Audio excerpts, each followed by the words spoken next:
গলা টিপে আনোয়ারা পার্ক নিতে পারবে না। তোমরা জানো যে আমাদের ঢাকা উত্তর city corporation chief heat officer ও কিন্তু গাছ লাগিয়ে যাচ্ছে, কিন্তু বস্তিতে বস্তিতে বিভিন্ন জায়গায়।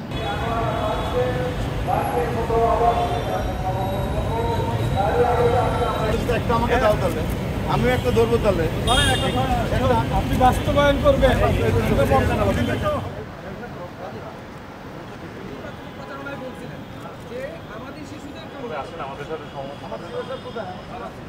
আমি প্যারিস মাঠ উদ্ধার করেছি, লাউতলা খালের 1700 ট্রাক উদ্ধার করে এখানে এখন খেলার মাঠ, আমাদের প্যারিস এটার খেলার মাঠ, এরকম অজস্র কাজ আমরা করবো ইনশাল্লাহ। আমি আজকে ঘোষণা দিতে চাই, ফার্ম গেটে যেই পায়তারা চলছে, আমার কথা যেখানে মাননীয় প্রধানমন্ত্রী জননেত্রী শেখ হাসিনা ইনস্ট্রাকশন দিয়ে দিয়েছেন, তার উপরে কথা বলার কেউ সাহস নাই। মাননীয় প্রধানমন্ত্রী আমাকে বলেছেন 11ই মার্চ সকাল 11টার সময় দেখা করতে যাই বিভিন্ন ইস্যু নিয়ে। তখন এই প্যারিস মাঠে, এই আনোয়ারা মাঠে কোনো ধরনের কনস্ট্রাকশন হবে না। আমি চাই আমার ইঞ্জিনিয়ারের সাথে রাজীব তোমাদেরকে একত্রতা ঘোষণা করে কিভাবে তোমরা পার্কটা চাও, তোমাদেরকে তোমাদের স্টেক হোল্ডার সবাইকে নিয়ে, নগর পরিকল্পনাবিদ থেকে নিয়ে আমি একমত যে আমরা যত বেশি ইটা বালি সিমেন্ট না লাগায়, যত বেশি গাছ লাগিয়ে দিয়ে ওটি একটি আমাদের হতে পারে যে কুলিং সেন্টার, আদর্শ cooling centre, nature base cooling centre.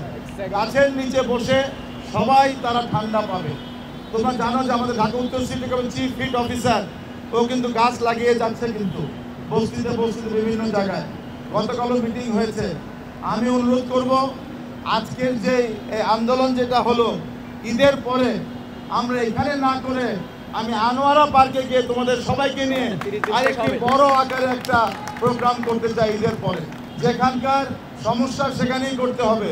এবং মাননীয় প্রধানমন্ত্রীকে যখন আমি বলি 11ই মার্চে, মাননীয় প্রধানমন্ত্রী মেট্রো রেল বলেছে এই ফার্ম গেটে কোনো দোকান নাই, ওখানে তারা একটা শপিং কমপ্লেক্স করতে চান। তখন মাননীয় প্রধানমন্ত্রী বলেছেন মেট্রো রেলের কিন্তু ওখান থেকে আয়ের কোনো দরকার নাই, ওরাই কিন্তু অনেক বেশি আয় করছে জনগণ থেকে। সুতরাং আমি ক্লিয়ার বলতে চাই, মেট্রো রেলের যেই তারা যে চিন্তা ভাবনা করেছিল অন্যায়ভাবে, তাদের চিন্তা ভাবনাটা অন্যায়ভাবে তারা চিন্তা ভাবনা করেছে যে পার্ক, খেলার মাঠকে গলা টিপে এখানে একটি পার্ক হবে। গলা টিপে পার্ক কেউ নিতে পারবে না, আমি সেই ঘোষণা দিতে চাই। গলা টিপে আনোয়ারা পার্ক নিতে পারবে না। আনোয়ারা পার্কই থাকবে।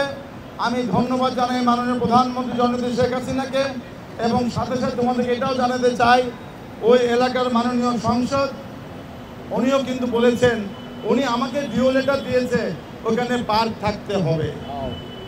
কাউন্সিলর ইরান উনিও আমাকে ডিও লেটার দিয়েছে এখানে পার্ক থাকতে হবে। অলরেডি চিঠি কপি তোমাদেরকে দিই যে কবে তোমরা পার্ক সরিয়ে, কনস্ট্রাকশন ইয়ার্ড সরিয়ে তোমরা করবা, এটি যেহেতু তোমরা আমাকে বলেছো, আমি ইমিডিয়েটলি তাদের সাথে কথা বলবো এবং তাদেরকে আমরা প্রেশার দিতে থাকবো যত দ্রুত সম্ভব এখান থেকে সরিয়ে নেওয়ার জন্য।